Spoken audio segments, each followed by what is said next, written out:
ദേശീയപാതയിൽ തടിലോടുമായി എത്തിയ pickup van മറിഞ്ഞു. ബാലരാമപുരം മുടവൂർപ്പാറയിൽ ഇന്ന് രാവിലെയായിരുന്നു അപകടം.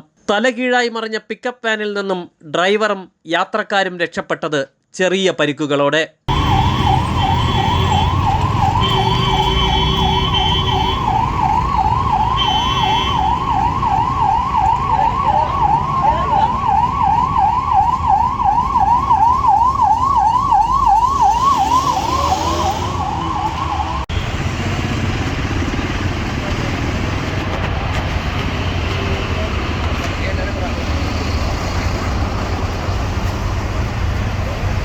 കെട്ടിട നിർമ്മാണത്തിനാവശ്യമായ പലകകളുമായെത്തിയ വാഹനമാണ് അപകടത്തിൽപ്പെട്ടത്. പിന്നിൽ നിന്നും മറ്റ് വാഹനങ്ങളില്ലാതിരുന്നത് വലിയൊരു ദുരന്തമാണ് ഒഴിവായത്. കാഞ്ഞിരംകുളം സ്വദേശിയുടെ ഉടമസ്ഥതയിലുള്ളതാണ് പിക്കപ്പ് വാൻ. അപകടത്തെ തുടർന്ന് ദേശീയപാതയിൽ വലിയ തോതിൽ ഗതാഗതക്കുരുക്കും നേരിട്ടു.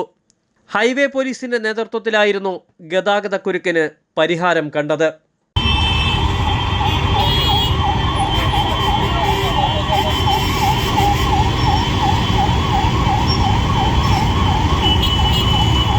മണിക്കൂറുകൾക്ക് ശേഷം JCB ഉപയോഗിച്ച് മറിഞ്ഞ പിക്കപ്പ് വാനിനെ ഉയർത്തിയാണ് ഗതാഗത തടസ്സത്തിന് പരിഹാരം കണ്ടത്. പിക്കപ്പ് വാനിൽ ഉണ്ടായിരുന്ന തടികളും റോഡിന് സൈഡിലേക്ക് മാറ്റി.